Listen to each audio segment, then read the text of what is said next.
Welcome to flower queen ஃப்ளாக்ஸுங்க. இன்றைக்கி முருங்கீரை சூப்பு பண்ணிடலாங்க. இந்த குளிர்காலத்தில் இந்த சூப் பண்ணி குடிக்கும்போது எவ்வளோ நல்லா இருக்குதுங்க தெரியுங்களா. ஒரு வாணலி வச்சுங்க, ஒரு பாத்திரம் வச்சு அதில் தண்ணி ஒரு 2 டம்ளர் ஊற்றிக்கலாங்க. கீரையை சுத்தமாக கழுவி ஒரு 2 தடவை கழுவி அந்த தண்ணியில் போட்டுக்கலாங்க.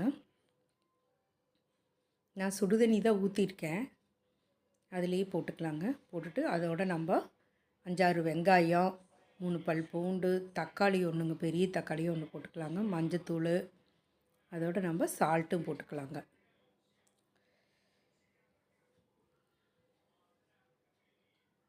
கல் போட்டுக்கலாங்க. இதையே அடுப்பில் வச்சு நல்லா கொதிக்க விட்டுறலாங்க.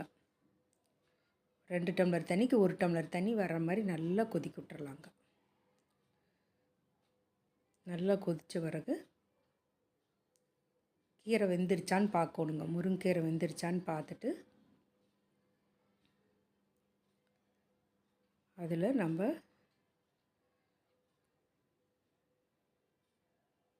முருங்கீரை கால்சியம் சத்து இருக்குதுங்க, ரொம்ப நல்லது. கண்ணெல்லாம் கேரட் சாப்பிட்டா மட்டும் தெரியும்ட்டு இல்லைங்க, முருங்கீரை சூப் குடித்தாலும் கண் நல்லா தெரியுங்க. அவ்வளோ இது ப்ளட் ப்ரெஷர் எல்லாம் நல்லாகும்.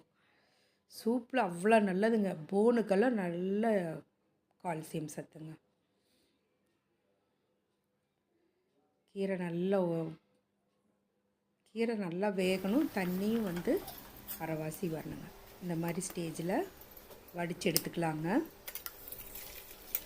வடித்து எடுத்துட்டு அந்த தண்ணி அப்படியே வச்சுருக்கலாம். இந்த கீரையை மட்டும் மிக்சியில் ஒரு சுற்று விட்டுறலாங்க. அரைச்சிட்டு வந்துடலாம். சூடு ஆறுன பிறகு அரைக்கணுங்க.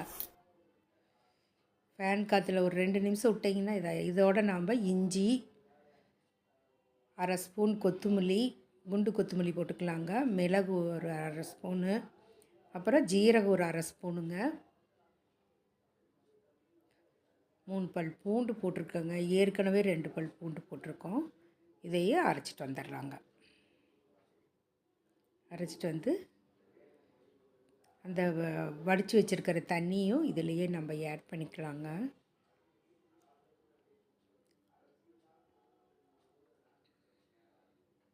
அதே பவுலில் போட்டு லைட்டாக கொதிக்க விட்டுறணுங்க. மிளகுத்தூள் 1 ஸ்பூன் போட்டுக்கலாங்க. மஞ்சத்தூள் 1/2 ஸ்பூன் போட்டுக்கலாங்க. ஏற்கனவே போட்டிருக்கோம். 1/2 ஸ்பூன் போட்டால் நல்லது. மஞ்சத்தூள் நம்மளுக்கு நோய் எதிர்ப்பு சக்தி தாங்க. முருங்கீரை சூப்பே நோய் எதிர்ப்பு சக்தி நம்மளுக்கு இதாகுங்க. லைட்டாக கொதி வந்தோடனே மூடி வச்சிடலாங்க. எடுத்து வேறு பவுலுக்கு மாற்றிக்கலாங்க. நான் காலையிலேயே கொடுத்துட்டேங்க. முருங்கீரை சூப்பு ரெடி ஆயிடுச்சுங்க.